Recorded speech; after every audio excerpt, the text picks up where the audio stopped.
कांग्रेस से प्रवक्ता से पूछना चाहता हूँ। मैं एक अल्पसंख्यक से बिलोंग करता हूँ। मैं अपनी इस उम्र में देखा हूँ कि कांग्रेस पार्टी सिर्फ मूर्ख बनाने के अलावा और दूसरा कोई और काम नहीं किया है। स्मृति ईरानी ने बेरोजगारी खत्म करने के लिए इस कमेटी के लिए क्या किया? कुछ नहीं किया, सिर्फ धोखा धोखा और धोखा। इसलिए अभी कांग्रेस की ओर से बताया जा रहा था और राजीव गांधी का नाम लिया गया। राजीव गांधी इसी अमेठी की धरती से बोले थे कि 1 रुपया भेजता हूँ, 15 पैसा पहुँचता है और 85 पैसा दिल्ली से होते हुए सूझ बैंक चला जाता था। और आज राहुल गांधी इसलिए यहाँ से भाग गए हैं, सम्राट बाईसाइकिल फैक्ट्री की जमीन किसानों की हड़प ली है। भाइयों को राम राम। दोस्तों स्वागत है द भारत डिबेट शो में। दोस्तों आज के ये डिबेट काफी मजेदार होने वाला है, इसलिए आप लोग से अनुरोध है कि डिबेट को अंत तक देखिएगा। दोस्तों आज के इस डिबेट में ऑडियंस ने इंडिया गठबंधन के प्रवक्ता को अच्छी तरह से ढोया है, क्योंकि आज के इस डिबेट में जब ऑडियंस ने इंडिया गठबंधन के प्रवक्ता से सवाल किया तो इंडिया गठबंधन के प्रवक्ता सवालों के जवाब न देते हुए उल्टे ऑडियंस में चिल्लाने लगे। इस पे डिबेट में क्या हुआ है, सो आप लोग डिबेट को खुद से देखिए। चलिए शुरू करते हैं। सुनिए मेरी बात, मेगा फूड पार्क सुनिए मेरी बात। ये इसका शिलान्यास 2012 में हुआ। वो सब बोल रहे हैं कि कांग्रेस ने किया है। अच्छा रुकिए, सुनिए मेरी बात, गुजरात में शिफ्ट हो गया। रुकिए, मैं आऊंगी। ट्रिपल आईआईटी यूपीए गवर्नमेंट ने बनवाया, आज तक स्टार्ट नहीं हुआ। हम जानना चाहते हैं कि स्मृति ईरानी ने बेरोजगारी खत्म करने के लिए इस अमेठी के लिए क्या किया? कुछ नहीं किया, सिर्फ धोखा धोखा और धोखा, इसके अलावा कुछ नहीं। मेरी बात सुनिए आप। देखिए, हल्ला करने से कुछ नहीं होता है। हकीकत यह है कि पूरे देश में चुनाव एक तरफा चुनाव है, क्योंकि आज चुनाव पार्टियां नहीं लड़ रही हैं, चुनाव राहुल जी नहीं लड़ रहे हैं, चुनाव अखिलेश जी नहीं लड़ रहे हैं, चुनाव हो रहा है जनता बनाम सत्ता।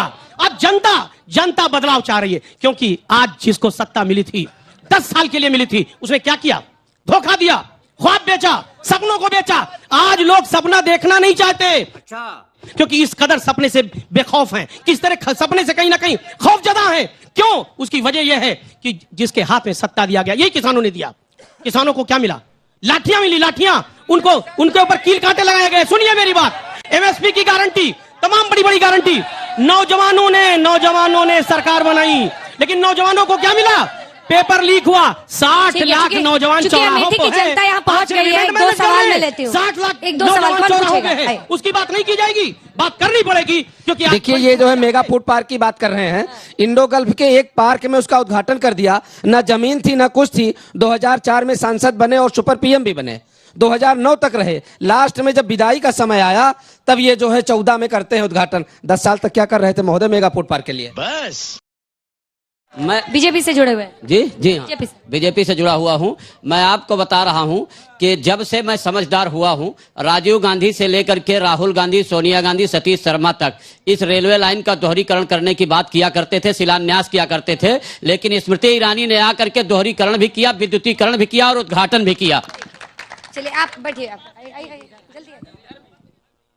मेरा नाम फैजान खान है। मैं कांग्रेस से प्रवक्ता से पूछना चाहता हूँ। मैं एक अल्पसंख्यक से बिलोंग करता हूँ। मैं अपनी इस उम्र में देखा हूँ कि कांग्रेस पार्टी सिर्फ मूर्ख बनाने के अलावा और दूसरा कोई और काम नहीं किया है, क्योंकि जितना आवास गरीबों को, जो गरीब तबका हमारे यहाँ थी, आज वो आवास में रह रहे हैं, आज वो शौचालय उनको मिल गया, आज उनके पास कॉलोनी है। और दीदी स्मृति ईरानी के डर से राहुल गांधी अभी तक का अपना समय नहीं बता पा रहे थे, समय निस्तारण नहीं कर पा रहे थे, छोड़ के भाग गए। सिर्फ क्या करते हैं? मैं बिजनेस करता हूँ। किस चीज का बिजनेस? मेरा रेडीमेड का बिजनेस है। यही अमेठी प्रॉपर में है। अमेठी जो है जहां पे आप खड़े हैं, ये हिंदुस्तान की एक ऐसी पवित्र धरती है, ये गांधी परिवार से जानी जाती है। यहाँ 60 किलोमीटर ऊसर था। 91 में माननीय राजीव जी ने एक मालगाड़ी पायराइट खाद यही अमेठी से लेकर के जायस में बनी, गौरीगंज, हर जगह गिरवाया करते थे। और जो है ये आप जो लहलहाती फसल यहाँ देख रही है, ऊसर था, यहाँ से तिलोई तक ऊसर था। यहाँ कहावत है कि अमेठी न होता ऊसर तो राजा होते दऊ के दूसर, और तिलोई में होता ताल तो राजा होते दऊ के लाल। आज राजीव गांधी की बदौलत 18। एक बात बताइए, आपको दिल में चोट लगी है कि राहुल जी यहाँ से नहीं, दिल में चोट नहीं। हम आपको बता देना चाहते हैं, यहाँ का एक बच्चा वो गांधी परिवार से बिलोंग करता है। यहाँ हम जो है, चाहे केएल शर्मा आए, चाहे राहुल गांधी आए, चाहे उनके परिवार का कोई सदस्य, हम सैनिक रहे हैं, हम देश की सीमाओं की रक्षा किए, आज हम इस समाज की रक्षा करेंगे।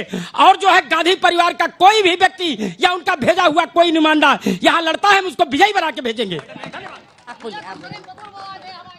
देखिए, परिवार कहने से परिवार परिवार परिवार कर रहे हैं, परिवार के लिए कभी कुछ करे?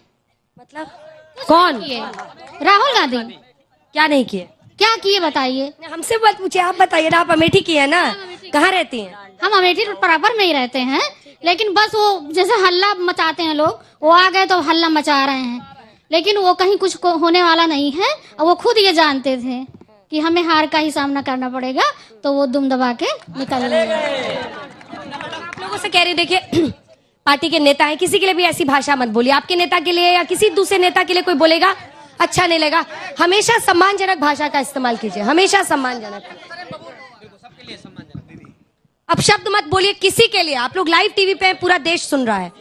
आपकी लोकसभा का दीदी जो सार है कि अब की बार चुनाव का कहता हूं मैं सार, अब की बार चुनाव का कहता हूं मैं सार, मोदी अब की कर रहे सीट 400 पार भाई, सीट 400 पार। बीजेपी से जुड़े हुए? नहीं, बीजेपी से नहीं जुड़ा, ऐसा ही बता। बीजेपी से जुड़ा हूं और अमेठी का नागरिक भी, जिम्मेदार नागरिक हूं। और क्या करते हैं? पढ़ाई करता हूं। कहाँ पढ़ते हो? बीएड कर रहा हूं इसमें। टीचर बनने की तैयारी। बोलिए। मेरा सवाल, सब नेता चुप रहेंगे, इतना मजा आ रहा है अमेठी की जनता से बात करने में। मेरा सवाल भाजपा के प्रवक्ता जी से है। आप किस पार्टी से जुड़े हुए? मैं कांग्रेस से जुड़ा हुआ हूं। ठीक। कांग्रेस ने तो बहुत कुछ किया और फर्श से अर्श तक अमेठी को उठा दिया। 5 मंत्रालय माननीय श्रीमती स्मृति ईरानी जी के पास था। इधर मुड़ के नेताजी। फर्श से अर्श तक अमेठी को उठाया। पहला मंत्रालय मानव विकास संसाधन मंत्रालय। सवाल क्या है आपका? नहीं, सब पहुंच नहीं रहे हैं, आप जल्दी पहुंचिए। कपड़ा मंत्रालय, सूचना प्रसारण मंत्रालय और बाल विकास महिला मंत्रालय, साथ साथ माइनॉरिटी मंत्रालय। क्या दे दिया अमेठी को? कौन सा शिक्षा का हक दे दिया? कौन इंडस्ट्री दे दी? युवाओं के लिए, आम जन के लिए, सबके लिए क्या किया है स्मृति ईरानी जी ने यहाँ अमेठी के लिए? बताइए। 5 मंत्रालय। डॉक्टर साहब को मेरा प्रणाम। शायद आपको पता नहीं, यहाँ 6,500 करोड़ का निवेश आया है अमेठी में और 3700 करोड़ की योजनाएं स्मृति जी यहाँ लाई हैं। अरे बाईपास तो देख लो, वो दिखाई दे रहा है।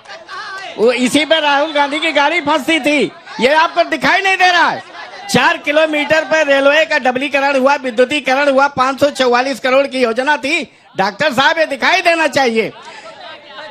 ठीक है, छोटा छोटा जवाब दीजिए, लंबा नहीं, जल्दी से 2 लाइन। देखिए, अभी कांग्रेस की ओर से बताया जा रहा था और राजीव गांधी का नाम लिया गया। राजीव गांधी इसी अमेठी की धरती से बोले थे कि 1 रुपया भेजता हूँ, 15 पैसा पहुंचता है और 85 पैसा दिल्ली से होते हुए सूझ बैंक चला जाता था। और आज राहुल गांधी इसलिए यहाँ से भग गए हैं, सम्राट बाईसाइकिल फैक्ट्री की जमीन किसानों की हड़प ली है। देखिए, बहुत से सवाल यहाँ पर लोगों ने किए। सबसे पहली बात तो यह है कि अमेठी और गांधी परिवार के बीच में तो मेरा कोई स्थान नहीं है, उनका सीधे संवाद है। और जो लोग भी यहाँ पर राहुल गांधी जी को लेकर अपनी बात कह रहे हैं, कांग्रेस पार्टी को लेकर कह रहे हैं, तो ये उनके आपस का एक प्रेम है, उनका अधिकार है कि उनसे वो नाराज हो सकते हैं। क्या किसी की हिम्मत है कि स्मृति ईरानी जी से सवाल पूछे कि 10 साल में उन्होंने अमेठी के लिए क्या किया? एक काम किया अंजना जी, कांग्रेस पार्टी ने जो इंडस्ट्रियल एरिया लगाए, जो अस्पताल खोले, स्मृति ईरानी जी पूरे अमेठी में घूम घूम कर सबका पता नोट करती रही, सब में ताला लगवाती रही। शर्म नहीं आई कि मुंशीगंज का अस्पताल में भी ताला लगवाने का काम किया। तो सबसे बड़ी बात यह है कि आज तक कुछ ये नहीं बता पाए कि 10 साल में क्या किया। अपनी बातों को, अपनी उपलब्धियों को ना बता पाना, सिर्फ कांग्रेस पर सवाल करना, हमें मानते हैं कि अच्छा है।